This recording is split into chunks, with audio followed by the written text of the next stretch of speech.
এই এপিসোডে আমরা ওপেন এসএসএল দিয়ে কিভাবে সিমেট্রিক এনক্রিপশন করা যায়, অর্থাৎ একটা পাসওয়ার্ড দিয়ে একটা টেক্সটকে এনক্রিপ্ট করা যায় এবং ডিক্রিপ্ট করা যায় সেটা দেখব। তো ওপেন এসএসএল দিয়ে যখন আপনি এনক্রিপ্ট করতে চান বা সাইফার করতে চান, তো এটার অনেক ধরনের মেথডস আছে। আমরা যদি একটু দেখি যে প্রিন্ট আর open SSL get cipher methods, হ্যাঁ, এটা যদি আমরা একটু প্রিন্টার করি তাহলে আমরা এখানে দেখতে পাবো, এই যে দেখেন এখানে অনেকগুলো, এই যে দেখেন কতগুলো, 141টা আমার এই মেশিন এখন এটা সাপোর্ট করে। ঠিক আছে, সো আমরা ধরেন এটা কত বিট এখানে লেখা আছে, হ্যাঁ, এটা হচ্ছে মেথডের নাম, এটা হচ্ছে বিট, আর এটা হচ্ছে বিভিন্ন ধরনের এর ভ্যারিয়েশন। তো আমরা ধরেন এই AES-128 এটা দিয়ে করব, হ্যাঁ। তো প্রতিটা এনক্রিপশন সিস্টেমের সাথে আরেকটা জরুরি জিনিস আছে, সেটা হচ্ছে ধরেন সেটা হচ্ছে আইভি হচ্ছে একটা র্যান্ডম সিকোয়েন্স যেটা দিয়ে এনক্রিপ্টেড টেক্সটের ভিতরে একই ক্যারেক্টার বা একই চাঙ্ক যেন বারবার না আসে সেটা নিশ্চিন্ত করা হয়। হ্যাঁ, আমি খুব সহজে বললাম, ব্যাপারটা আরেকটু জটিল। জাস্ট মনে রাখবেন আইভি হচ্ছে একটা র্যান্ডম নাম্বার, এটা এনক্রিপ্ট করার কাজে লাগে। তো প্রতিটা মেথডের জন্য আইভির লেন্থ ডিফারেন্ট। যেমন আমরা যদি এখন একটু দেখতে চাই যে ধরেন আমরা এই যে এই মেথডটা ইউজ করেছি, এটার জন্য আইভি লেন্থ কতখানি, যেমন একো open SSL cipher IV length এক এক মেথডের জন্য এক এক রকম। সো আমি যদি একো করি তাহলে এটা দেখবো 12, এটা যদি আমি সিবিসি দিতাম,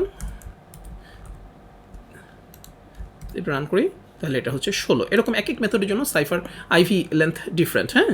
তো আমি যদি এই লেন্থের আইভি তৈরি করতে চাই তাহলে কি করব, আমরা যখন আইভি লেন্থ, এই যে এখানে আমরা নিলাম যে আইভি লেন্থ, এই জিনিসগুলো সব মেথডের জন্য কমন, হ্যাঁ। আইভি লেন্থ যখন আমার নেওয়া হয়ে গেল তখন আমি কি করব, আমি যে র্যান্ডম বাইটস অথবা open SSL random pseudo bytes দিয়ে এটা তৈরি করতে পারবো। আইভি ইকুয়াল টু ধরেন open SSL random pseudo bytes, এখানে আমি আইভি লেন্থটা দিয়ে দেব, আইভি লেন্থ। এবার আমি একো করি তাহলে আইভিটা আমি পেয়ে যাব। এইটি কিন্তু বাইনারি সিকোয়েন্স, সো আপনি বিন টু হেক্স দিলে এটা দেখতে পাবেন একটা ভিজুয়াল রিপ্রেজেন্টেশন। এই যে এক একবার এক এক জিনিস আসবে র্যান্ডম, হ্যাঁ। তা আমাদের ওই বাইনারি ডেটাটাই লাগবে। এখন আমরা যদি এনক্রিপ্ট করতে চাই তাহলে আমাদের যেই ফাংশনটি ইউজ করতে হবে সেটা হচ্ছে ওপেন এসএসএল এনক্রিপ্ট। মনে করি আমাদের মেসেজ হচ্ছে, যেই মেসেজ থেকে আমরা এনক্রিপ্ট করতে চাই, this is a secret message, ঠিক আছে।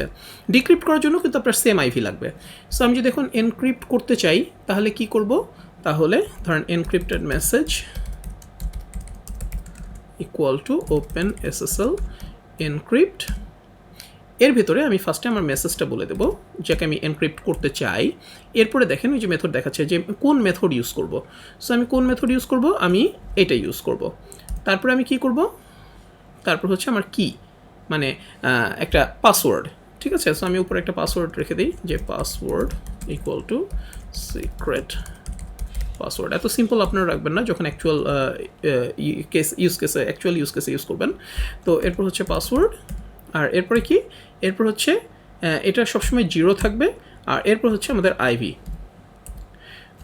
ওকে ফাইন, ব্যাস। এখন যদি আমি একটু দেখি যে একো এনক্রিপ্টেড মেসেজ, তাহলে আমি এটা দেখতে পাবো।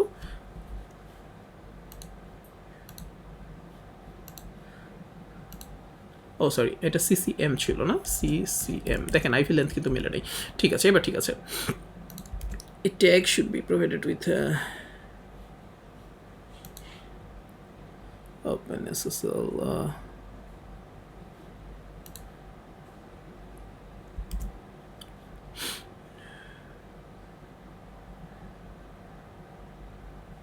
আচ্ছা, এটা যদি আমরা সিবিসি দেই, বিসি জাস্ট একটু দেখে নিই একটা জিনিস, সিবিসি, হ্যাঁ। আচ্ছা, সিসিএম এর জন্য আপনাকে আলাদা একটা ট্যাগ দিতে হবে। আমি একটু বলছি আপনাকে ট্যাগটা কী জিনিস। আচ্ছা, যদি আমাদের এই ট্যাগটা দরকার হয়, আমি একটু ম্যানুয়ালটা দেখে আসলাম। সো ট্যাগটা হচ্ছে সিসিএম, ধরেন এখানে দিই আমরা সিসিএম, যেটাতে কিনা ট্যাগ চাচ্ছিল। সো ট্যাগ হচ্ছে জাস্ট আমার এখানে একটা র্যান্ডম একটা ভ্যারিয়েবল, যেটা কিনা এই ট্যাগটা পরে ও নিজেই অটোমেটিক্যালি ফিল আপ করে রেখে দেবে। এই ট্যাগটা পরবর্তীতে আপনার দরকার পড়বে হচ্ছে ইয়া করার জন্য, কি ডিক্রিপ্ট করার জন্য, ঠিক আছে।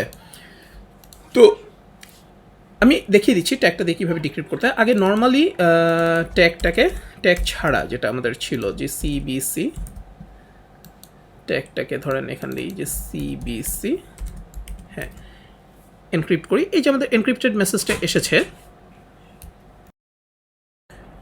সো এটাকে যদি আমি ডিক্রিপ্ট করতে চাই তাহলে আপনারা এখানে দেখতে পাচ্ছেন যে এটা এনক্রিপ্টেড অবস্থায় এসছে ইয়াতে কি হেক্সাডেসিমাল অবস্থায়, হেক্সাডেসিমাল বাইটে। তো আমি যদি এটাকে ডিক্রিপ্ট করতে চাই তাহলে আমাকে যে ডিক্রিপশনটা করতে হবে সেটার জন্য হচ্ছে OpenSSL ডিক্রিপ্ট এই মেথডটা ইউজ করা লাগবে। ওকে, তো তার জন্য আমি যেটা করব সেটা হচ্ছে echo OpenSSL ডিক্রিপ্ট, এবং এখানে প্রথমে কি দিতে হবে, প্রথমে দিতে হবে হচ্ছে আমার এনক্রিপ্টেড ডেটাটা, এনক্রিপ্টেড মেসেজ। এরপরে কি দিতে হবে, এরপর হচ্ছে আমার মেথড, আমি কোন মেথড ইউজ করছি, AES 128 CBC, এই মেথডে আমি এনক্রিপ্ট করেছি। হ্যাঁ, তো এরপরে কি, এরপর হচ্ছে আমার পাসওয়ার্ড, আমি পাসওয়ার্ডটা এখানে দিলাম। এরপরে হচ্ছে অপশন আমি আগেরবার 0 ইউজ করেছি, এখানে আমি 0 ইউজ করবো। এবার হচ্ছে আমার আইভি, ঠিক আছে। তো এবার যদি আমি একো করি দেখেন, তাহলে আমি আমার অরিজিনাল সিক্রেট মেসেজটা আবার দেখতে পাচ্ছি। আমার যেটা এনক্রিপ্ট হয়ে গিয়েছিল সেটা আমি আবার ডিক্রিপ্ট করে অরিজিনাল মেসেজটাতে ফেরত পেয়েছি। কিন্তু যদি আমার এটা হ্যাশ হতো তাহলে কিন্তু আমি কখনোই ফেরত পেতাম না। হ্যাঁ, তো ট্যাগের ব্যাপারটা আমি একটু দেখিয়ে দিই। এখানে যদি CCM যেটা ছিল, CCM আমরা এনক্রিপ্ট করতে যে কি বলছে যে ট্যাগ লাগবে। সো এখানে কিছুই না, জাস্ট এখানে আপনি একটা ট্যাগ ভ্যারিয়েবল দিয়ে দিবেন, ওটাতে অটোমেটিক্যালি একটা বাইনারি ট্যাগ কিছু ইনফরমেশন অ্যাড হবে, যেই ট্যাগটা আপনাকে এই ডিক্রিপ্ট করার সময়ও আবার পাস করা লাগবে। ওকে, তো তখন আপনি দেখবেন যে এখানে এই যে এটা এসেছে, এনক্রিপ্ট হয়েছে এবং আইভি পাসড 16 বাইটস CCM। আচ্ছা, এখানেও CCM দিতে হবে। হ্যাঁ, এই যে এবার আপনি দেখেন আবার ডিক্রিপ্ট হয়ে এসছে। সো মেথডের নামটা সবসময় আপনাকে কমন রাখতে হবে। এটা সবচেয়ে ভালো হতো আমরা যদি এখানে মেথড নেমটা একটা ভ্যারিয়েবলে নিয়ে নিতাম। হ্যাঁ, এটাকে যদি আমরা এখানে কপি করে নিই, এখানে দিই, এবং এই জায়গাগুলোতে যতগুলোতে জায়গায় আমরা স্ট্রিং ইউজ করেছি সবগুলোতে আমরা যদি ভ্যারিয়েবল নেমটা দিয়ে দিই তাহলে আমাদের আর ভুল হওয়ার স্কোপ থাকবে না, তাই না।